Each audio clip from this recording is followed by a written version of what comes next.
और सबसे पहले आपको ब्रेकिंग न्यूज़ दें। JIT ने सोशल मीडिया पर प्रोपेगेंडे में मुलव्विस PTI के 25 अफराद को दोबारा तलब कर लिया है। ज़राए के मुताबिक 7 मार्च को JIT ने PTI के 25 अफराद को तलब किया था। PTI के बैरिस्टर गौहर, रऊफ़ हसन और शाह फरमान JIT के सामने पेश हुए। JIT ने PTI के रहनुमाओं से 5 घंटे तफ्तीश की। ज़राए का कहना है कि शाह फरमान ने JIT के सामने नामुनासिब रवैया इख्तियार किया। JIT ने शाह फरमान से कुछ इजाफी और सख्त सवालात भी किए। PTI रहनुमाओं और सोशल मीडिया टीम को 11 मार्च को दोबारा तलब किया गया है। JIT ने 11 मार्च को सलमान अकरम राजा, रऊफ़ हसन, फिरदौस शमीम नकवी, खालिद खुर्शीद, मियां असलम इकबाल, हमाद ऑन अब्बास, आलिया हमजा, शहबाज शब्बीर, शेख वक़ास अकरम, कमल शोज़ब, तैमूर सलीम खान, असद कैसर, शाह फरमान, आसिफ रशीद, मोहम्मद अरशद, सिबगतुल्लाह विर्क, अजहर मशवानी, नौमान अफजल, जिब्रान इलियास, सलमान रजा, जुल्फ़ी बुखारी, मूसा विर्क और अली मलिक को भी तलबी के नोटिस जारी किए हैं। JIT इन तमाम अफराद से शवाहिद की रोशनी में तहक़ीक़ात कर रही है।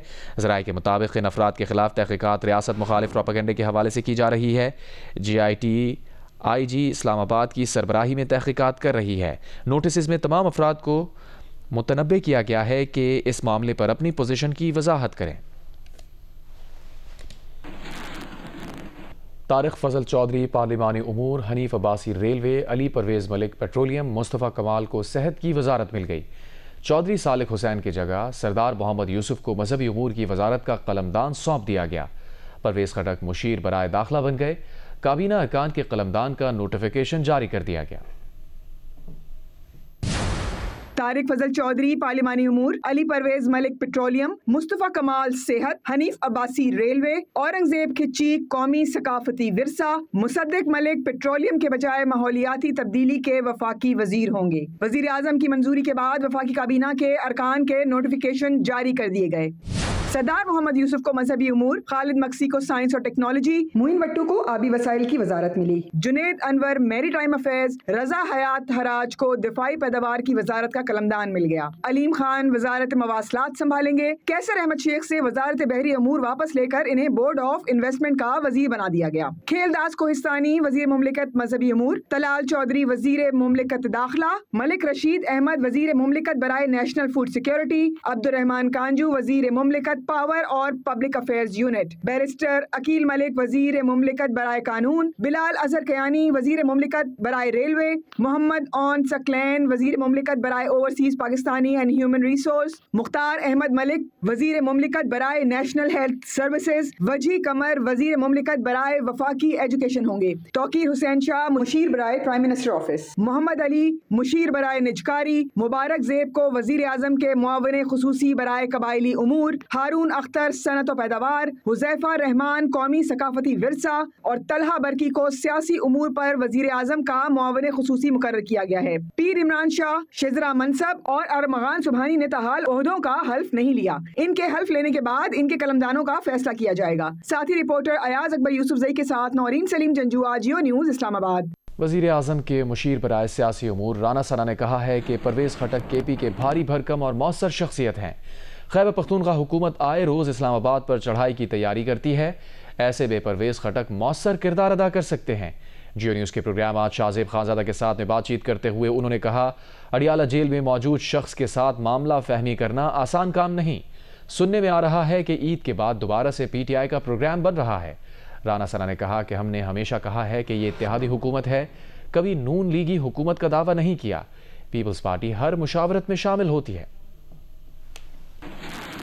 परवेज़ खटक साहब KPK के हवाले से बड़ी मौसर पर्सनैलिटी हैं। वहाँ की जो सूबाई हुकूमत आए दिन जो है वो इस्लामाबाद भी चढ़ाई करने के लिए जो है वो तैयारियाँ कर रही होती है।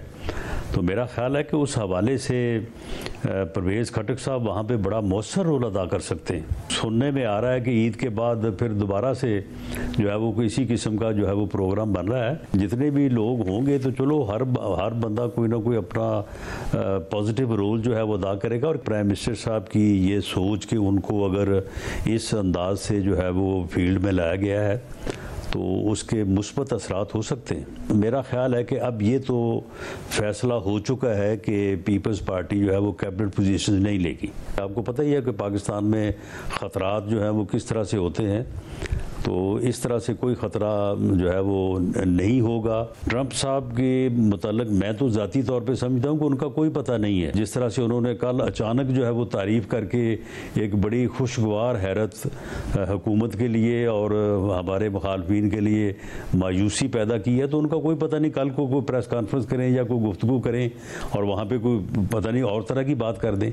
तो इसलिए मेरा नहीं ख्याल कि हमें सिर्फ ट्रंप साहब के बयान के ऊपर जो है वो इतना ज़्यादा रिलायंस करना चाहिए। हकीकत में ये दोनों चीज़ें मौजूद हैं। जो साहब अडयाला में बैठे हैं वो खुद भी मामलात को बिगाड़ने के शौक़ रखते हैं और बिला वजह भी चीज़ों को बिगाड़ते रहते हैं। इरसा ने बताया है कि मुल्क के दो बड़े डैम तरबेला और मंगला में पानी की सतह डेड लेवल के नज़दीक पहुंच गई है। इरसा ने इस सूरत हाल से सूबों को खबरदार कर दिया है। इरसा ने सूबों को भेजे गए मरासले में लिखा है कि रबी सीज़न के बाकी अरसे के लिए पानी की 30 से 35% किल्लत का खदशा है। बारिश ना होने तक सूरत हाल बेहतर होने का इम्कान नहीं है। ऐसा के मुताबिक रवां रबी सीज़न में पंजाब को पानी की 20% किल्लत का सामना करना पड़ा, जबकि सिंध ने रवां रबी सीज़न में पानी की 16% किल्लत बर्दाश्त की। सिंध को उसकी ज़रूरत के 27,000 क्यूसिक के मुकाबले में 25,000 क्यूसिक पानी दिया जा रहा है, जबकि पंजाब में 45,000 क्यूसिक तलब के बजाय 40,000 क्यूसिक पानी दिया जा रहा है। बारिश ना हुई तो मंगला और तरबेला डैम 3 से 4 रोज़ में डेड लेवल पर जा सकते हैं। तरबेला डैम का डेड लेवल 1402 फिट है और इसमें पानी की सतह 1409.50 फिट है। मंगला डैम का डेड लेवल 1050 फिट है और इसमें पानी की सतह 1088.45 फिट है।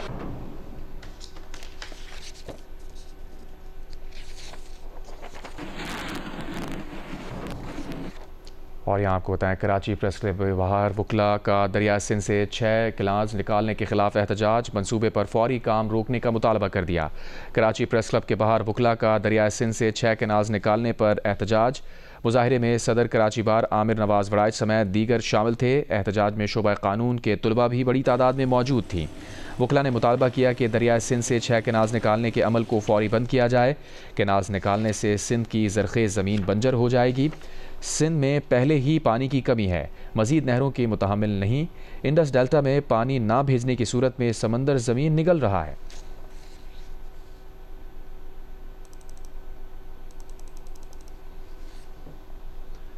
वज़ीर आज़म शहबाज शरीफ से चीन के सफ़ीर ने मुलाकात की। शहबाज शरीफ ने चीन के सदर और वज़ीर आज़म के लिए नेक ख्वाहिशात का इजहार किया।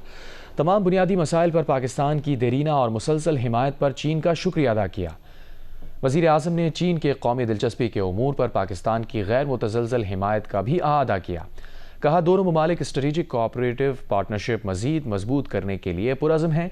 मुलाकात में दोनों ममालिक के दरमियान सिक्योरिटी और इंसदाद दहशतगर्दी ताउन पर पेशरफ्त पर तबादला ख्याल किया गया। शहबाज शरीफ ने कहा कि इस साल शी जिनपिंग के 2015 में तारीखी दौरा पाकिस्तान की 10वीं सालगिरह मनाई जा रही है। इस मौके को शायान शान तरीके से बनाने की हिदायत जारी कर दी गई हैं। वज़ीर आज़म ने सदर शी जिनपिंग को पाकिस्तान के सरकारी दौरे की दावत भी दी। एलामे के मुताबिक मुलाकात के दौरान सी पैक के तहत मुख्तलिफ इक़दामात और मनसूबों की अहमियत को उजागर किया गया। चीनी सफ़ीर ने वज़ीर आज़म को पाक चीन दो तरफ़ा ताउन की ताज़ा तरीन पेशरफ्त से आगाह किया। कहा, चीन पाकिस्तान की कौमी तरक्की की कोशिशों में अपनी मुकम्मल हिमायत और ताउन जारी रखेगा।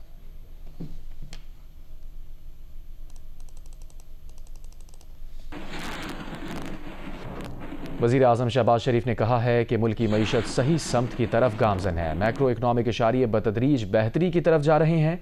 कारोबारी सरगर्मियों और सरमायाकारी के लिए साजगार माहौल फराहम कर रहे हैं। कारोबारी शख्सियात से गुफ्तगू में वज़ीर आज़म का कहना था कि अपने सरमायाकार मुल्क में सरमायाकारी करेंगे तब ही बैरूनी सरमायाकारी आएगी। बैरूनी सरमायाकारी लाने का इसके सिवा कोई तरीक़ा नहीं। मुल्की सरमायाकारों ने मुश्किल वक्त में भी मुल्की सनत व माशी तरक्की के लिए अपना सरमाया मुल्क में लगाया। सरमायाकारों की मुशावरत और मुफीद आरा से मुल्की मईशत को बेहतर करेंगे। मुशावरत का मकसद मुल्की मईशत की तरक्की में तेज़ी लाना है। सरमायाकारी का सफ़र मकामी सरमायाकारों से शुरू होता है। हर हफ्ते 2 बार सरमायाकारों से मिलकर उनकी बात सुनेंगे। मैंने एक ये सिलसिला शुरू किया है कि तवातर से मैं आप दोस्तों को मिल रहा हूँ ताकि हम आपकी बात सुनें, अपनी बात ना सुनाएं, आपकी बात सुनें, चाहे वो अच्छी हैं, चाहे वो सख्त हैं, चाहे वो मुश्किलात का मामला है और जेन्युइन इश्यूज़ आपके, ताकि इस मुल्क को अब हमें आगे लेकर चलना है।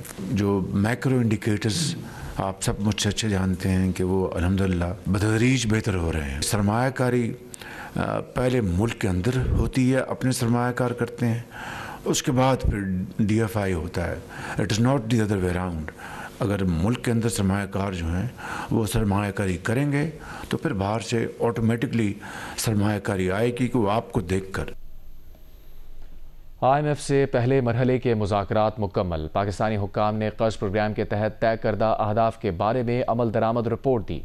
आइंदा बजट में तनख्वाहदार तबके पर टैक्सेस का बोझ कम करने और रिटेल समेत मुख्तलिफ शुबों से 250 अरब रुपए टैक्स वसूली के प्लान पर बातचीत की गई। अशरफ मलखम रिपोर्ट करें। पाकिस्तान और IMF के दरमियान पहले मरहले की बातचीत मुकम्मल। वजारत खजाना, FBR और वजारत तवानाई ने अपनी कारकर्दगी की रिपोर्ट दी। वजारत खजाना ने करंट अकाउंट, माली खसारा कंट्रोल करने और बैनुल अक़वामी फाइनेंसिंग के बारे में ब्रीफिंग दी। FBR ने इस्लाहात, टेक्नोलॉजी के इस्तेमाल और टैक्स टू GDP रेशो बढ़ाने और टैक्स वसूलियों में 605 अरब रुपए का शॉर्टफॉल पूरा करने के बारे में तफसीलात फराहम की। रियल एस्टेट, प्रॉपर्टी, बेवरेजेस और तंबाकू सेक्टर को रिलीफ देने की तजवीज़ भी IMF के वफद के साथ जेर बहस रही। अगले बजट में तनख्वाहदार तबके पर टैक्सों का बोझ कम करने की तजवीज़ पर बातचीत की गई। रिटेल समेत मुख्तलिफ शोबों में 250 अरब रुपए टैक्स वसूली के प्लान पर भी बातचीत हुई। वजारत पेट्रोलियम और तवानाई ने IMF के हुकाम को गर्दिशी कर्ज में कमी लाने, बिजली बिलों में कमी, रिकवरी और लाइन लॉसेस को कम करने के बारे में ब्रीफिंग दी। वफ्द को बताया गया कि तवानाई के शोबे में गर्दिशी कर्ज में कमी लाने के लिए कमर्शियल बैंकों से 1250 अरब रुपए 10.8% शरह सूद पर कर्ज लिया जाएगा। अशरफ मलखम, जियो न्यूज़, इस्लामाबाद। वफाकी वजारत दाखिला ने गैर कानूनी तौर पर मुकीम गैर मुल्कियों को वापस भेजने का फैसला किया है। गैर कानूनी मुकीम अफराद को मुल्क ना छोड़ने पर 1 अप्रैल से मुल्क बदर करने की वार्निंग जारी की गई है। वजारत दाखिला ने तमाम अफगान सिटीजन कार्ड होल्डर्स को 31 मार्च तक पाकिस्तान से निकलने की हिदायत की है। वजारत दाखिला ने तमाम गैर कानूनी गैर मुल्कियों को भी 31 मार्च तक पाकिस्तान से निकलने की हिदायत की है। वजारत दाखिला का कहना है कि हुकूमत ने अफगान सिटीजन कार्ड होल्डर्स को वापस भेजने का फैसला किया है। तमाम गैर कानूनी मुकीम गैर मुल्की 31 मार्च तक रज़ाकाराना वापसी यकीनी बनाएं। अफगान सिटीजन कार्ड होल्डर्स भी 31 मार्च तक रज़ाकाराना वापसी यकीनी बनाएं। वजारत दाखिला का कहना है कि 1 अप्रैल 2025 से बेदखली का अमल शुरू कर दिया जाएगा। बेदखली के दौरान किसी से नारवा सलूक नहीं किया जाएगा। वजारत दाखिला का मजीद कहना है कि पाकिस्तान एक जिम्मेदार रियासत के तौर पर अपने वादे पूरे कर रहा है। पाकिस्तान में क़याम के लिए तमाम कानूनी तकाज़े पूरे करना लाजिम होंगे।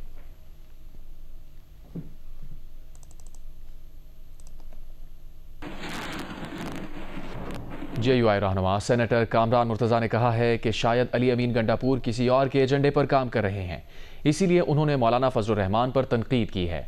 जियो न्यूज़ के प्रोग्राम आज शाहज़ेब खानज़ादा के साथ में बातचीत करते हुए उन्होंने कहा कि ये सब कुछ प्री प्लान है। अली अमीन गंडापुर जानबूझकर छेड़छाड़ करते हैं। उनका अपना माजी ये है कि उन्होंने 2 बार अपने कारकुनों की हिम्मत तोड़ी और गायब हो गए। बज़ाहिर ऐसा लगता है कि अली अमीन गंडापुर गायब होकर जहां गए थे वो उन्हीं के एजेंडे को आगे बढ़ाना चाहते हैं। मैं हैरान था कि अभी तक अली अमीन साहब जो है वो क्यों नहीं बोले जब से हमारी बातचीत दोबारा से शुरू हुई है। हालांकि हमने उनके बारे में कोई बात नहीं की, मगर बावजूद इसके जो है वो उनको कोई पता नहीं खदशा है या खतरा है या किसी के और के एजेंडे पे काम कर रहे हैं, तो वो उन्होंने मौलाना के बारे में इस तरह से बातें की हैं और बिल्कुल गलत किया है। हम जब उनके बारे में हम कोई बात नहीं कर रहे, उसके बावजूद वो जानबूझ के छेड़छाड़ करते हैं, तो इनफैक्ट आप इनका जरा थोड़ा सा माजी देखिए। जो पहले उन्होंने अपने वर्कर्स की हिम्मत तोड़ी है, 2 दफा जो है वो लेके आए हैं वर्कर्स को और दोनों दफा जो है वो खुद गायब हो गए हैं और किसी मखसूस जगह पे जो है ना बाजू निशानात उनके पाए गए हैं। तो बज़ाहिर ऐसा लगता है कि जहां जिस मखसूस जगह पे वो गए थे शायद उन्हीं के एजेंडे को आगे बढ़ाना चाहते हैं, क्योंकि इस तरह के हालात बरकरार रहना उनके अपनी रोटी रोजी का सवाल है और इस तरह से उनके मामला चलते रहेंगे। पहले अपने वर्कर की हिम्मत तोड़ दो, फिर दूसरे को जो है ना नजदीक ना आने दो और उसका नतीजा ये निकले कि वो उनके मामला जो है वो जहाँ पे हैं वो स्टेटस को बरकरार रहेगा। मेरा ख्याल है कि वो अपनी बका के लिए कर रहे हैं, बका के हवाले से शायद कॉन्शियस है और उनको शायद मौलाना को नाराज करने का कोई बहाना चाहिए। तो ये सब कुछ जो किया गया है ये प्री प्लान्ड है और कहीं किसी के कहने पे किया गया है। सबका जब ये कहना है तो उसके लिए एक आसान सा तरीका है, एक सर्टेन परसेंटेज जो है ना फिक्स कर लेते हैं या फिर इस तरह से कर ले कि हम कुछ की हम निशानदेही कर देते हैं, कुछ की वो निशानदेही कर दे और उसके नतीजे में जो है वो ऑडिट करवा लेते हैं। इस तरह कम से कम एक सूबे में तो ये पता चल जाएगा कि धांधली हुई है, नहीं हुई है, किस हद तक हुई है।